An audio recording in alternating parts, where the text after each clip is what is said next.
Échange entre le président nigérien et les principales centrales syndicales du Niger jeudi. La rencontre portait sur la crise sociale qui secoue le pays.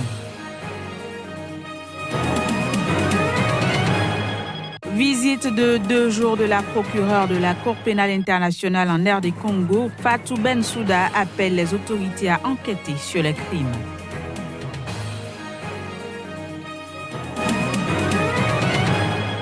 Puis en Côte d'Ivoire, les enfants autistes sont laissés pour compte. Des associations créent des centres d'accueil privés afin de leur apporter un suivi.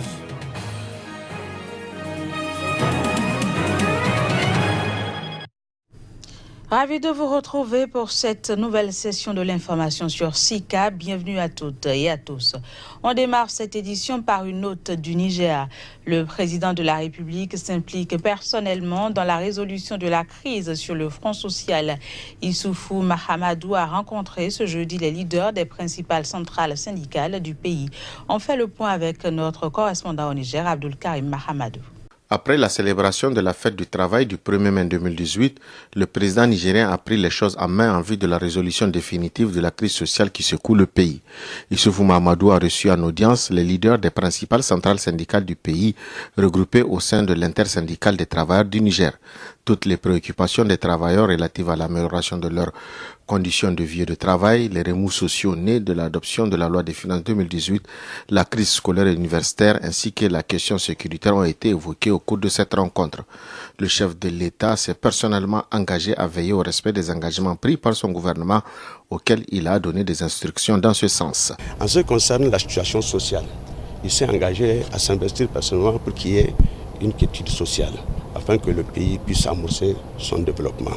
Nous avons également échangé sur les questions sécuritaires qui sont d'actualité dans notre pays, que presque tous les efforts du gouvernement sont pratiquement engloutis dans ce domaine. Donc la question universitaire, ils feront en sorte qu'il n'y ait pas une année blanche au Niger. Le gouvernement va s'investir pour qu'il n'y ait pas une année blanche au Niger. Bref, je crois qu'il a décidé en ce moment de s'investir lui-même par rapport à toutes les doléances de l'ITN. Les responsables syndicaux ont exprimé toute leur satisfaction et gratitude au chef de l'État car c'est la première fois qu'ils sont reçus par la plus haute autorité du pays depuis son accession au pouvoir pour discuter des préoccupations des travailleurs. Ils sont repartis du palais présidentiel très confiants. Nous sommes confiants parce que en fait, c'est le premier responsable du pays qui vient prendre des engagements avec nous. Nous avons espéré qu'il n'y aura aucun problème. Parce qu'en fait, ce sont des directives qu'il va donner, des instructions qu'il va donner, n'est-ce pas, au gouvernement qui a le devoir de les respecter, de les exécuter, d'éviter des rondes de négociations. Nous avons négocié plus de 100 rencontres pour examiner le même cahier de doléances, n'est-ce pas? Et aujourd'hui, nous pensons qu'avec les engagements que le président vient de prendre, nous allons espérer que dans les prochains jours, tous les points seront satisfaits. Désormais, la balle est dans le camp du gouvernement qui doit engager des négociations avec l'intersyndicale des travailleurs du Niger qui souhaite que ce soit dans les plus brefs délais. Symposium de la fraternité, l'histoire électorale du Bénin depuis l'indépendance à nos jours. L'association des compagnons du devoir via un symposium a visité le passé politique du pays pour se projeter vers le futur. Suivons quelques participants ayant pris part aux travaux du symposium. Les compagnons du devoir, une association loi 1901, veut jouer sa partition dans l'amélioration de la qualité de notre démocratie pour le développement. À ce titre, elle pense que le Parlement, lieu de production des règles qui nous gouvernent, est une institution majeure dont il faut assurer la qualité dans ses fonctions de représentation, de législation et de contrôle de l'action de l'exécutif pour le voyage vers un développement partagé. C'est dans cette optique que nous sommes engagés dans un projet décennal dénommé « Un élu, une action » dont l'objectif global est d'assurer à notre pays, le Bénin, une nouvelle génération d'élus soucieux de l'intérêt général de la nation. Les compagnons du devoir ont voulu, par l'organisation de ce symposium, lancer un cri de ralliement pour dire que l'heure a sonné pour que dans un élan patriotique, toutes les filles et tous les fils du Bénin s'engagent dans la construction de la nation des enfants du Bénin, la nation dans laquelle chaque Béninois pourra espérer un mieux-être. Un peuple sans histoire est un peuple sans avenir. La nôtre, nous ne la connaissons pas assez. Ce qui manque surtout à nos pays africains, à l'étape actuelle de leur développement, c'est la culture démocratique. Nous ne nous indignons pas assez. On pense souvent à nous observer que nous sommes passifs. Mais ce n'est qu'une impression. Et votre initiative en est la preuve. La procureure de la Cour pénale internationale CPI a encouragé jeudi à Kinshasa les autorités congolaises à mener des enquêtes sur les crimes présumés qui relèvent de sa juridiction. Arrivée mardi en RD Congo, où elle a effectué une visite de 48 heures, Fatou Bensouda a rencontré le président Joseph Kabila, des partis politiques, l'autorité judiciaire et aussi la société civile. Voici le reportage. Fatou Bensouda est arrivé à Kinshasa mardi. Au menu, rencontre avec les différents partis politiques, le chef de l'État congolais, l'autorité judiciaire ainsi que les membres de la société civile. À l'occasion, la procureure de la Cour pénale internationale a appelé les autorités du pays à prévenir et à mener des enquêtes sur les crimes. Ici en terre congolaise, je veux réitérer mon appel lancé aux autorités et au peuple congolais. Il faut tout faire pour prévenir et éviter tout comportement de violence criminelle contraire au statut de Rome. Nous tentons de faire ce que nous pouvons avec nos faibles moyens. Mais je pense qu'il est très important que le Congo fasse partie de la Cour pénale internationale et qu'il saisisse la Cour. Nous ferons ce que nous pourrons pour répondre à la situation et aux crimes qui ont été commis, quels qu'en soient les auteurs. Address the crimes that have been committed by whosoever committed those crimes.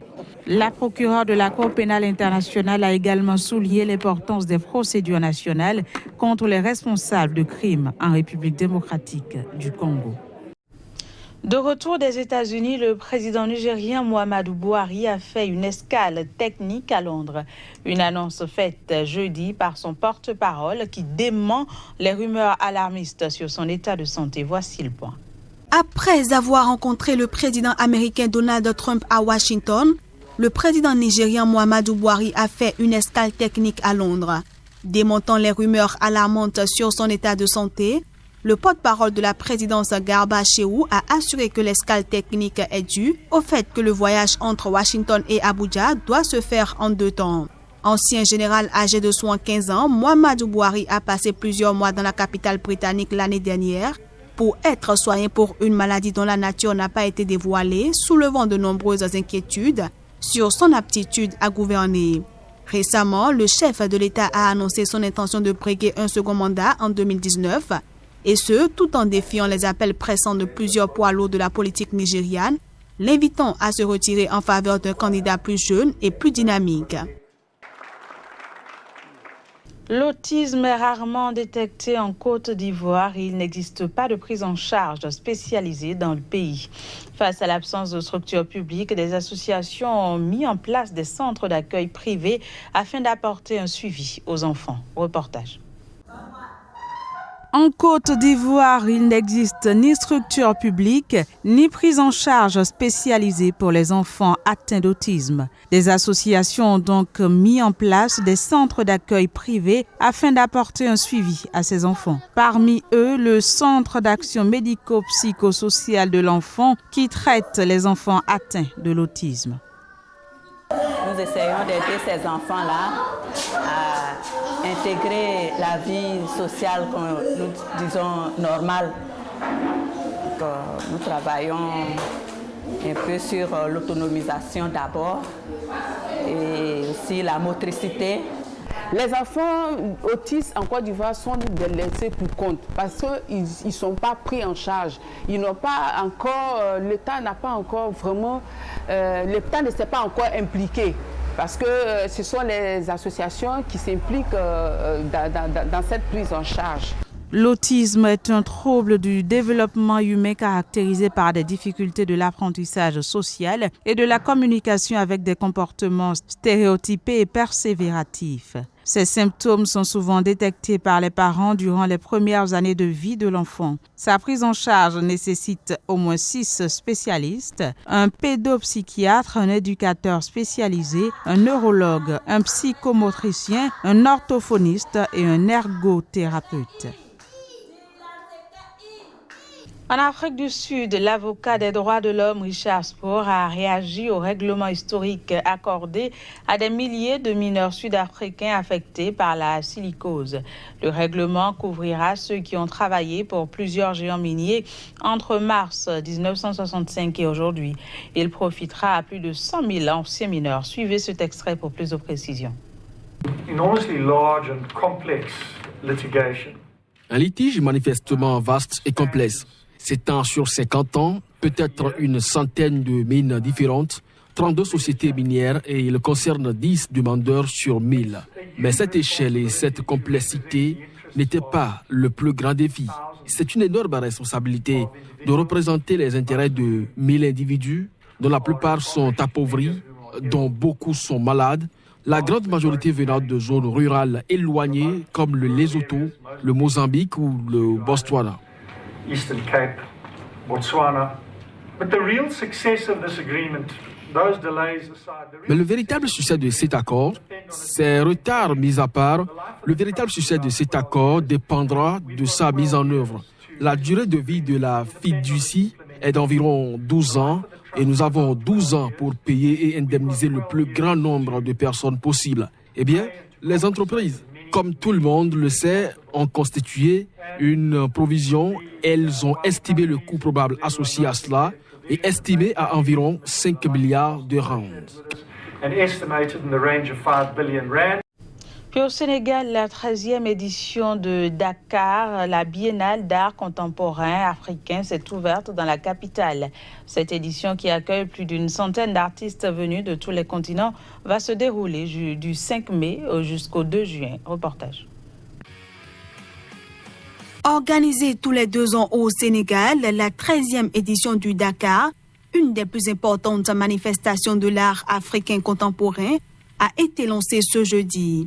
La cérémonie officielle marquant l'ouverture du Dakar 2018 a été présidée par le président sénégalais au Grand Théâtre de Dakar. Oui, faisons de Dakar 2018 cette capitale de réflexion stratégique et de développement des productions artistiques du continent. Je dirais, amorçons ensemble un nouveau tournant de notre histoire. La visibilité de la création contemporaine africaine s'est améliorée au regard d'indicateurs comme le chiffre d'affaires, le prix moyen d'une œuvre, le nombre d'expositions, le niveau de reconnaissance. Je décide de porter maintenant la subvention non pas de 500 millions à chaque biennale, mais de 500 millions par an, ce qui vous fait 1 milliard pour la biennale. Cette 13e édition du Dakar rassemblera plusieurs centaines d'artistes et professionnels des arts durant un mois. Le festival, qui se tient jusqu'au 2 juin prochain, sera ponctué de rencontres et d'échanges sur le thème de l'art contemporain africain, de manifestations pour la jeunesse et d'un nombre incalculable de vernissages. L'exposition internationale Une nouvelle humanité accueillera des œuvres de 75 artistes venus de 33 pays. Elle a pour thème L'heure rouge, expression tirée d'une pièce d'Aimé Césaire, et Les chiens se taisaient, qui parlent d'émancipation et de liberté. La Tunisie et le Rwanda sont les pays invités d'honneur du festival IN de cette édition 2018. Le festival OFF accueillera pour sa part quelques 300 événements dans de nombreux lieux de Dakar et sur l'ensemble du pays.